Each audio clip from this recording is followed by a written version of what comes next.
Čo si myslíš, prečo si ťa vybral prezident medzi prvými 5 klubmi, že chce počuť tvoj názor? Ja si myslím, že práve preto, že pochopili na SZLH, že ja ich nekritizujem, pretože je to kritika iba, aby som sa zviditeľnila. Ale mne naozaj ide. Ja som hokejista srdciar. Milujem ten šport, napriek tomu, že som hokej nikdy nehrala. A ja si myslím, že si to tak trošku považovali. Napokon nemyslím si, že všetko robia ideálne momentálne v hokejovom hnutí alebo v tom vedení hokejového hnutia, alebo SZLH len vedie hokejové hnutie.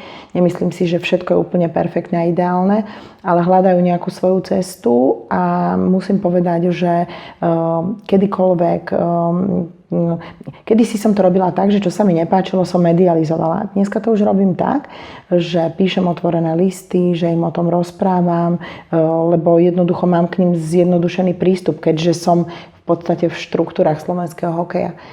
A musím povedať, že aj keď so mnou často nesúhlasia a ja s nimi a s ich argumentami, tak mám tu možnosť sa s nimi o tom rozprávať a vydiskutovávať si to.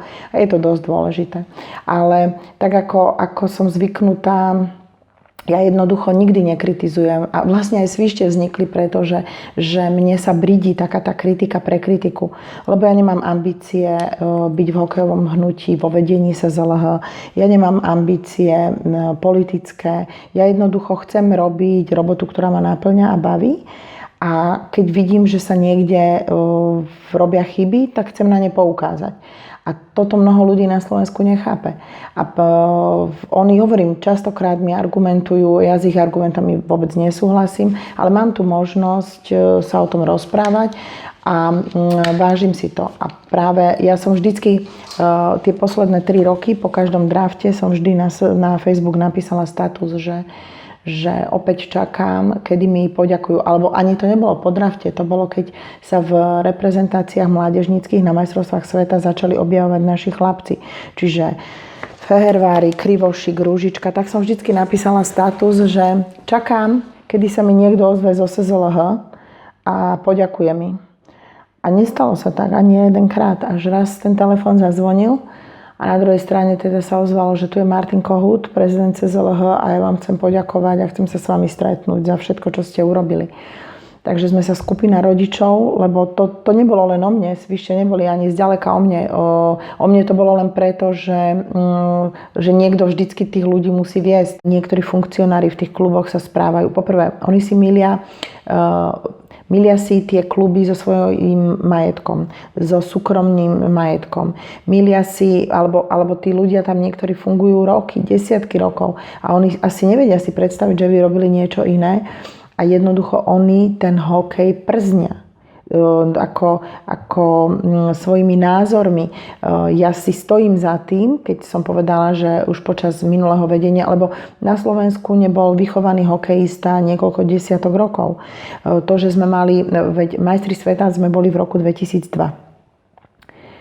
Dneska sa píše rok 2019, to znamená 17 rokov, pred 17 rokmi sme boli majstri sveta. A keď si tak zoberieš, tak vtedy tí chalani už mali, to boli 25 plus roční.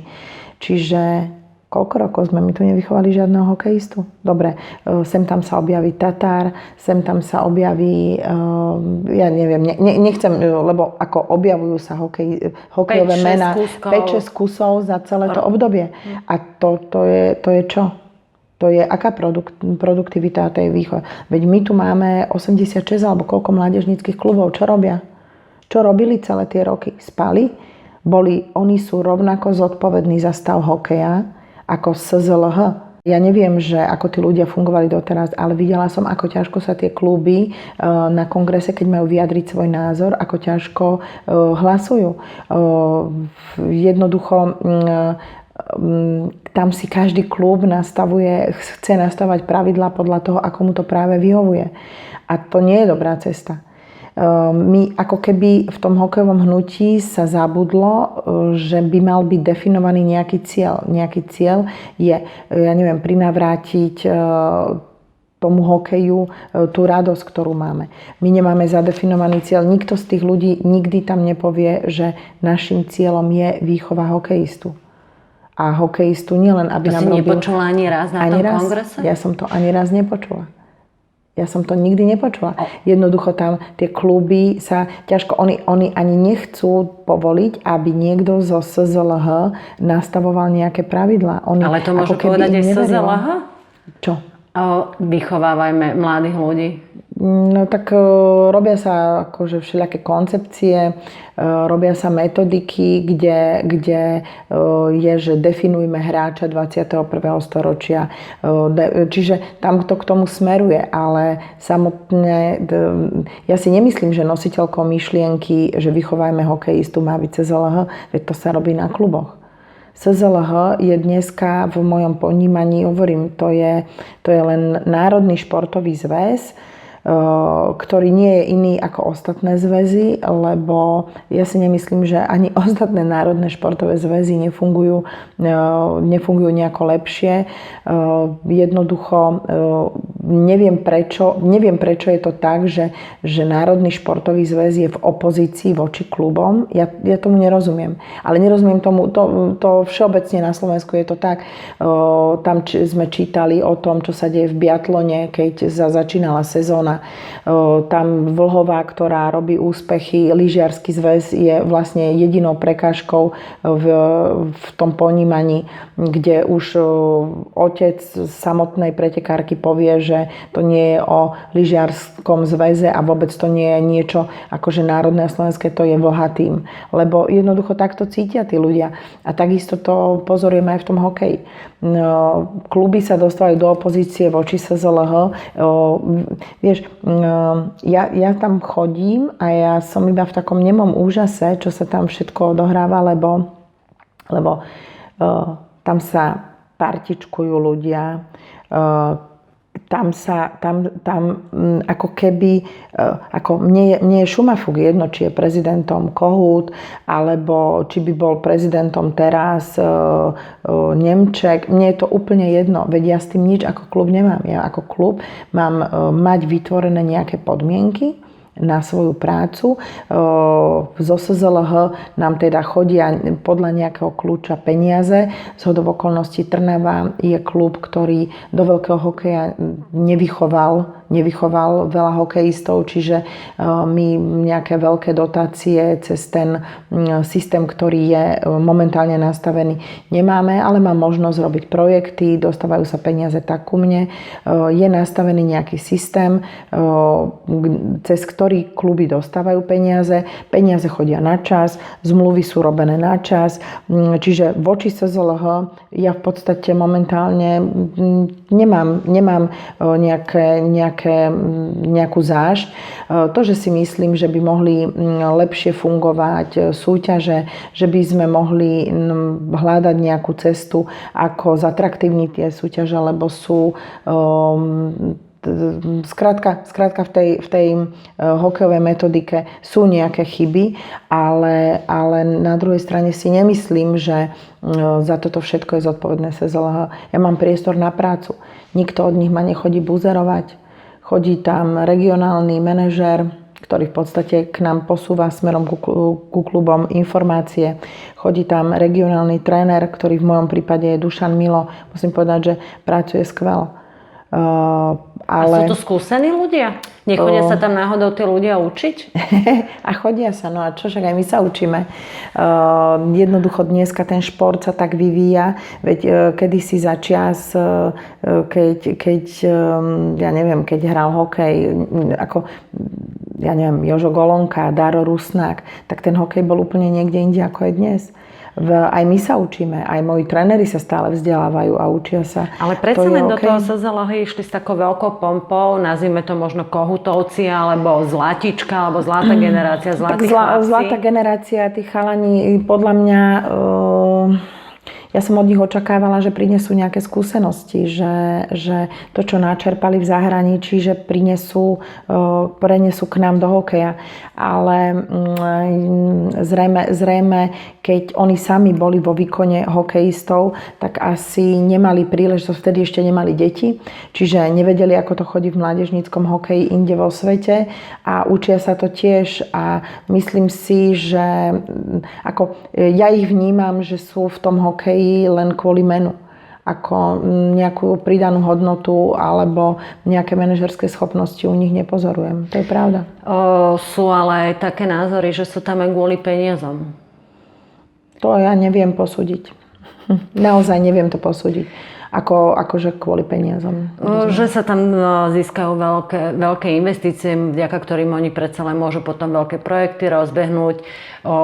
Samozrejme, že nie všetci, mnohí z nich sú naozaj, ako sa hovorí, športovci závodov, že to nepotrebujú, ale tak čo budú robiť, tak že je tam väčšia šanca sa dostať ku projektom, ktoré sa potom rozbehnú a jeden začína v Trnave, druhý v Liptovskom. V Trenčine. No, jediný veľký projekt, alebo teda dva, ktoré ja vidím, je tak áno, je to Akadémia Liptovských Hrádok, alebo pokus tam niečo také založiť, ale mám na to svoj názor. Myslím si, že to financovanie je tam také s jedným veľkým otáznikom, ale o tomto sa zrejme bude musieť, alebo na toto, keď sa niekto opýta, zrejme budú musieť to vysvetľovať na kongrese. Pardon, že skáčem do reči, ale Liptovských Hrádok, ja som hovorila teda už aj s iným pánom trénerom, tak mu to prišlo také, tam bude mať podľa teba kto chodiť, lebo rodičia nie sú finančne dobrí.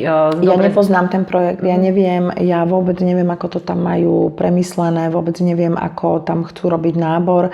Ja viem, že ja sa borím s hokejom v meste, ktoré má štatút futbalového mesta a musím povedať, že jednoducho je to problém dostať deti dnes na hokej, alebo poviem to inak, nie je problém dostať deti na hokej, je problém dnes vôbec deti dostať k športu. A neviem, ako nepoznám ten projekt, neviem sa k tomu vyjadriť. A čo sa týka Trenčína, tak jednoducho je to tam samozrejme politicky nastavené. No tak v Trenčíne idú robiť akadémiu, dostávajú tam veľa peňazí, pretože je to tam napojené cez župana, ktorý je dneska členom vládnej strany, cez vládu. Tam idú nesmierne investície, ale ak tam nebudú robiť dobrú robotu, tak tie deti im tam jednoducho neprídu. A myslím si, že dneska napríklad ja budem hovoriť o tom, čo dôkladne poznám. Ja dneska v Trnave obieham stredné školy a robím si akadémiu našu vlastnú klubovú. Nepotrebujem na to ani 3 milióny od vlády. Isté, že by bodlo, keby sme mali tam nejak vymyslený systém, ako to prefinancovať, aby rodičov to nič nestálo. Ale ja verím tomu, že tú cestu nájdem a od septembra spúšťame pilotný projekt akadémie aj v Trnave a ja verím, že budeme úspešní. A ty si myslíš, že si schopná bez nejakého politického vplyvu a ako to na Slovensku chodí, byť v priazni niekoho, poznať niekoho ďalšieho a tak ďalej, niečo takéto spustiť? Nemôže sa to napríklad v SZLH celé tak uzatvoriť iba okolo tých 20 zlatých chlapcov? Ak dopustíme na Slovensku to, že budeme šport, kultúru, zdravotníctvo robiť len pod hlavičkou nejakej politickej strany, tak je to konečné. A ja si myslím, že ak postavím na stôl dobrý projekt, že ak naozaj to všetko, čo v Trnave dnes robím, bude ohodnotené, lebo jednoducho pre mňa je merítkom to, aké sú šťastné deti u nás v klube. Pre mňa je meritkom to, či ku mne chce prísť niekto do toho klubu. V týchto dňoch bojujeme o extraligu. Vyzerá to tak teda, že naši juniori túto misiu nezvládli, túto sezónu a nepostupujeme do extraligy, ale dorast má stále obrovské šance. A jednoducho ja verím tomu, že keď budeme robiť poctivú a dobrú robotu u nás na klube, tak tie decká a tí rodičia si nás vyhľadajú. A to je to, čo ja stále hovorím, že to je normálna, čestná súťaž. Ako ty pracuješ, tak budeš odmenená. A tak to funguje? No, malo by to tak fungovať. A ja si myslím, že to tak bude fungovať. A funguje to tak teraz? No, v Trnave určite. Keď som prišla pred tým rokom, tak sme mali v prípravke, 40 detí. Dneska máme do 80. To sú tie najmenšie detičky, čiže sme odmenení za to, že robíme dobrú robotu s nimi. Samozrejme, že keby bolo viacej financií, tak by sa nám dýchalo ľahšie, ale v podstate dnes v Trnave to je jediný môj problém v hokeji, sú financie. Ale aj tie sa dajú zháňať. Je to náročné, a bez politického krytia. Je to náročné, ale som odmeňovaná. A to som nie ani Trnavčanka.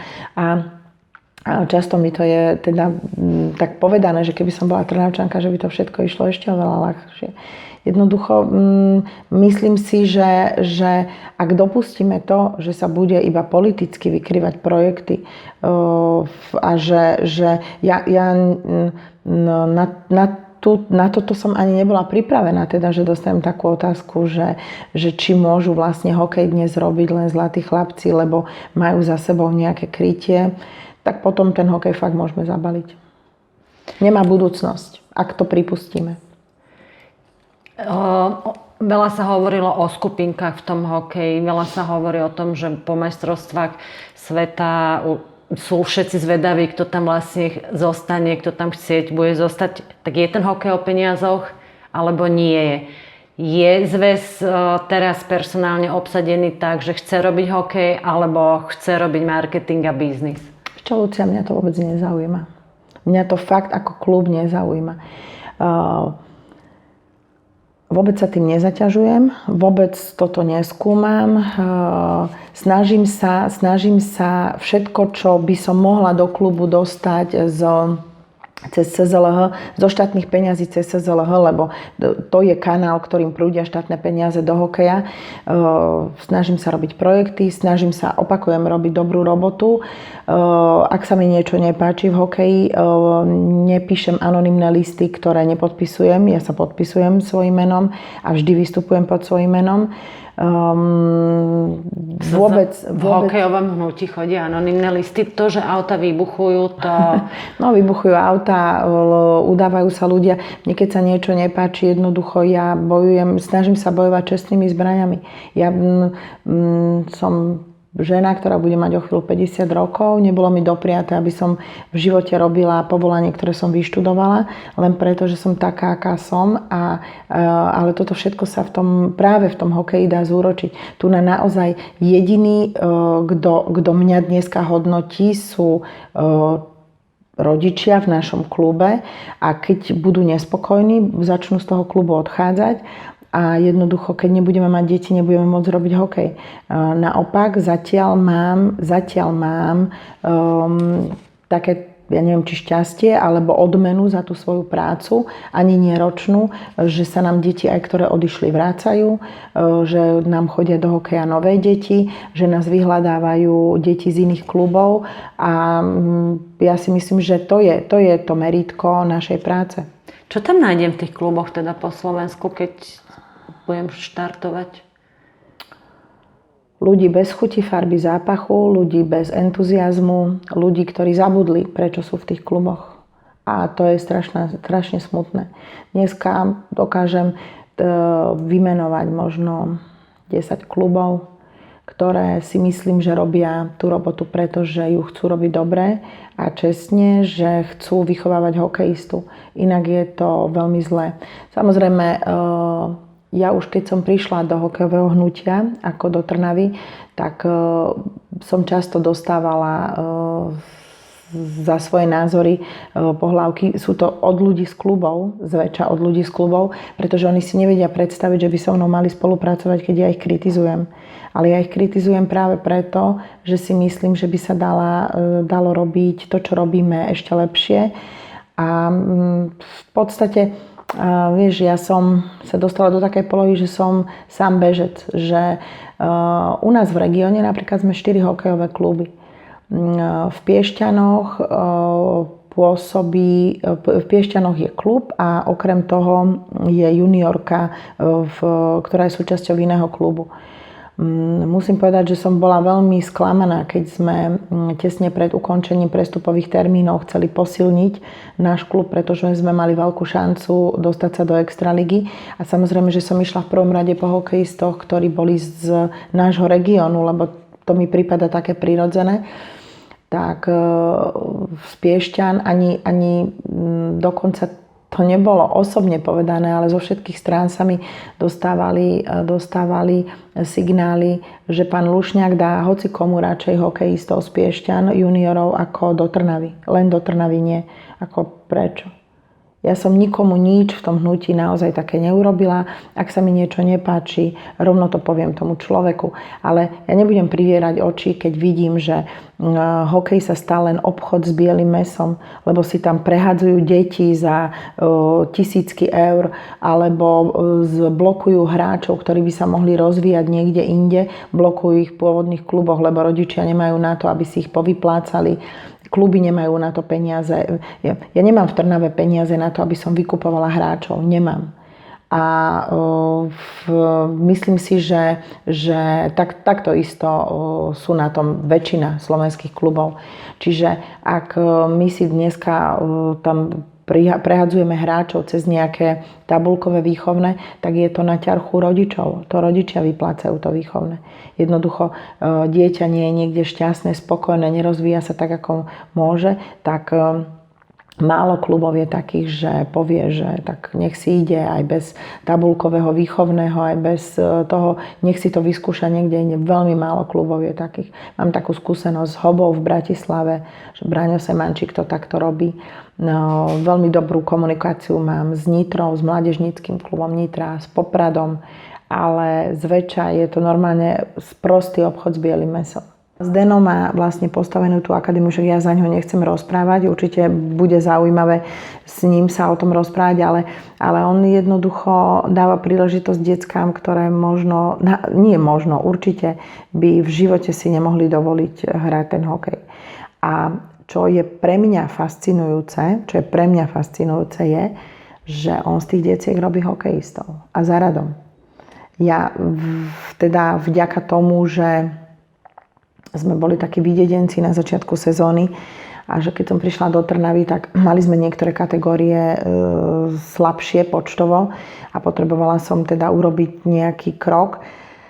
A vtedy som sa dozvedela, že Zdeno má problémy v Bratislave získať ľad. Tak som mu teda dala tú ponuku, aby sme sa spojili. A Zdeno Cigar naozaj denne, na dennej báze chodí trénovať s chlapcami do kategórie kadeti a dorastenci do Trnavy na dennej báze. Hrávajú za nás zápasy. Máme medzi sebou zmluvu, že sú to stále hráči Zdena Cigara, lebo tam ide o to, že ak ten hráč raz bude úspešný, tak bude to hráč Zdena Cigara, bude to hráč jeho akadémie. Ja mu len vytváram, bol to taký sobáš z rozumu, ale teda nám vyšiel. A ja musím povedať, že ja neviem, v čom mal on problém v Bratislave. Teda viem, lebo som sa s ním o tom veľakrát rozprávala, ale vôbec tomu nerozumiem, pretože je to jeden obrovský srdciar, robí úžasnú prácu s deckami, tie decká má dobre nastavené, sú to deti, ktoré rovnako núti chodiť do školy. Dokonca, keď sa dozvie o záškoláctve, tak do betónu rijú ľad, také tréningy majú. Za čo samozrejme správa zimného štadióna nás kritizuje. Ale skrátka dobre, ako funguje to výborne a oni sú, a jeho práca a jeho chalani sú obrovským motivom aj pre naše deti. A ja to vidím, stretávam ich tam na chodbe, s chlapcami sa rozprávam často v šatni. Mali sme nejaké team buildingy predtým, ako začali bojovať o postup do extraligy. A jednoducho, vieš, to je presne to, že nezatvárať si oči a chcieť vidieť realitu a chcieť poznať tú prácu toho druhého. Treba sa ho pýtať, ako to robí. Treba jednoducho ho niekedy navštíviť v tej akadémii, aby videli, aké podmienky vytvára pre tie deti. A v podstate on si tie deti priniesol do svojej rodiny. A to je úplne to najviac, čo môže, lebo jednoducho tí chlapci sú dnes súčasťou jeho rodiny. Čo si myslíš o poslednom kroku prezidenta ohľadom toho, že nepodpísať ďalší prohokej, že teda stiahnuť prohokej pod SZLH? Bola tam obrovská kritika, najmä z toho dôvodu, že neboli obmedzené počty zahraničných hráčov, že Lindgren, ktorý sľuboval, že aj cez prohokej bude dávať šancu mladým hráčom, tak na tú tému došlo až na záver, keď sa dozvedel, že teda nebude už samostatnou zložkou. Ja neviem, ako tam majú nastavené zmluvy s klubmi, ja neviem a presne, aké sú a koľko peňazí oni dostávajú od prohokeja. Toto vôbec neviem a toto nebudem ani hodnotiť. Isté je, že z môjho pohľadu je to úplne chrapunstvo a ja som teda na to niekoľkokrát aj poukazovala, že naši mladí hráči chodia do druhých a tretích líg kade-tade po zahraničí a okolitých krajinách a že nedostávajú šancu doma. Že my vlastne nevychovávame tých chlapcov. V Trnava hrá len prvú ligu, čiže mňa sa extraliga nedotýka, ale nedostávajú priestor. Na druhej strane musím teda povedať, že od malého decka v podstate si zahraniční hráči za to, že hrajú naše slovenské súťaže, platia peniaze. Platí sa 3 000 eur na sezónu. Myslím si, že keď odohrá 2 sezóny na Slovensku, že potom už neplatí. V Čechách napríklad je to len jednorázový poplatok, ale v extralige sú zahraniční hráči pozbavení alebo oprostení od týchto poplatkov. To sa mi zdá nefér. Zdá sa mi nefér, že nemáme limity na cudzincov, lebo potom ja stále hovorím, že podľa mňa náš hokej nemôžu posúvať vyslúžili športovci, ktorí sem chodia hrať našu extraligu a mali by dostať priestor mladí. Po skúsenostiach v Trnave nie som si celkom istá, či naši mladí chalani takúto možnosť vôbec využívajú. U nás jednoducho je to momentálne dlhodobo nastavené tak, že keď je chalan šikovný a má 15 rokov, snaží sa zdrhnúť do Slovenska, z hokeja slovenského. Čiže utekajú do zahraničia, Fínsko, Švédsko, Čechy a rozvíjajú sa tam hokejovo. V podstate oni momentálne ako keby ani nemali ambíciu vrácať sa na Slovensko a hrať tu hokej. Chcú preraziť vo veľkom hokeji v zahraničí. Takže to je taký začarovaný kruh, ale ja si myslím, že s týmto určite treba niečo robiť a že rovnako vymyslieť nejaký systém, aby tí chalani nám zostávali doma a aby mali tú možnosť zatiaľ jednoducho aj v Svišťoch. Všetko to, čo bolo kvalitné a čo sa naozaj chytilo v zahraničí, je v zahraničí.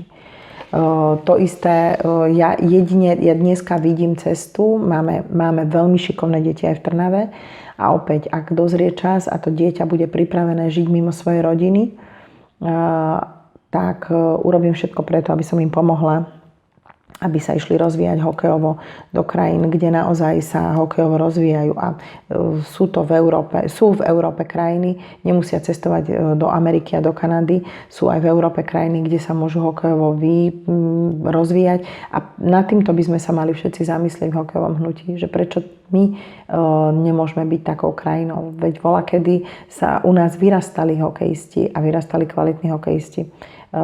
Neplníme svoje poslanie. My kluby zlyhávame.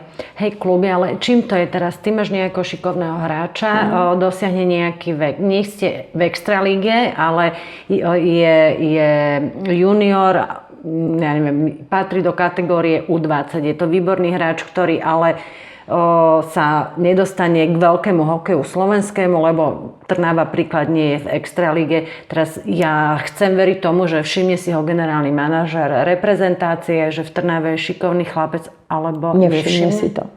Nevšimne, pretože dneska to je jedna z vecí, ktoré som takisto veľmi kritizovala a o ktorej som sa rozprávala aj s Mirom Šatanom, aj s pánom Kohutom. Trnava má punc prvoligového klubu a z prvoligových klubov sa zatiaľ do reprezentácií chlapci neberú. Je to nezmysel, pre mňa je to akože obrovský nezmysel, mám na to 10 argumentov, prečo si myslím, že by to tak nemalo byť, ale zatiaľ je to tak, jednoducho ten hokej u nás má obrovské kvantum pochybení a treba ich naprávať. Treba to všetko sprofesionalizovať. Napríklad mne sa nepáči to, že ak je u nás šikovný chlapec 13-14 ročný, ťahajú nám ho do klubov, ktoré sú akože tie extraligové. Sú to kluby, kde pôsobia reprezentační mládežnícki tréneri s tým, že keď zostane v Trnave, nikdy sa nedostane ani do mládežníckych reprezentácií a odťahujú nám tie deti.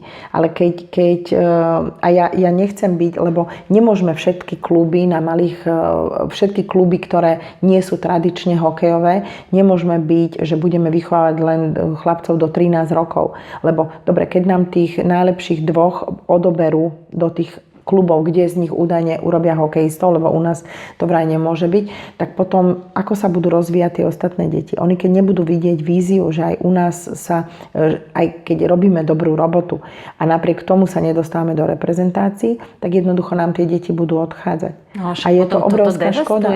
Áno, devastujeme generačne každý rok. Áno. Ale prídu tie decká, do Bystrice, do Trenčína, do Nitry a do tých klubov, ktoré sú vyvolené a v tých kluboch sú to cudzinci. Jednoducho nepozerajú sa tam na nich, nerozvíjajú ich tam. A teraz kde je zaručené? Keď ten tréner v Trenčíne dostane angažma v nejakom inom klube a nebude už ten chlapec znovu pri reprezentačnom trénerovi v tom klube, napríklad v Trenčíne alebo v Nitre, tak potom zase bude putovať, lebo bude chcieť byť v reprezentácii za tým trénerom. Jednoducho strašne veľa pochybení je tu. Okrem toho, ale to musí vidieť aj ten fínsky expert Jukka, nie? Že to tu máme nejaké... No podľa mňa on to vidí. On to vidí, ale jednoducho ten chliev si musíme upratať my sami. Je to veľmi príjemný človek a má kopec dobrých materiálov, ktoré od neho odchádzajú, ale na druhej strane ten chliev, ktorý sme si tu dopustili my a stále, však v tom hokeji sú neni nováčikovia. Veď v tých kluboch sú, ako som už povedala, sú ľudia roky. Ako je možné, že vo výkonnom výbore SZLH, ktorý v podstate rozhoduje o najdôležitejších veciach, kongres je najvyššia inštitúcia v hokejovom hnutí. A potom je výkonný výbor, sedia tam ľudia, ktorí sami porušujú, ktorí podľa seba ohýbajú rôzne ustanovenia v hokeji. Veľa sa rozprávalo pred pár týždňami o tom, ako celý rok Nové Zámky v prvej lige fasovali dvojcifernými výsledkami a vo finále, keď sa mali zachrániť v prvej lige, aby z nej nespadli, tak chodili Nové Zámky s extraligovým celým tímom hrávať prvú ligu. Áno, pravidlá to umožňujú, akorát, že je to absolútne amorálne. A pritom majiteľ Nových Zámkov dnes sedí vo výkonnom výbore a to je človek, ktorý má robiť nejaké nastavenia v hokeji. Keď teda už má byť konkrétna, Dubnica je mestský hokejový klub, kde si štatutári klubu dovolia falšovať podpisy za hráčov. To mestu nevadí?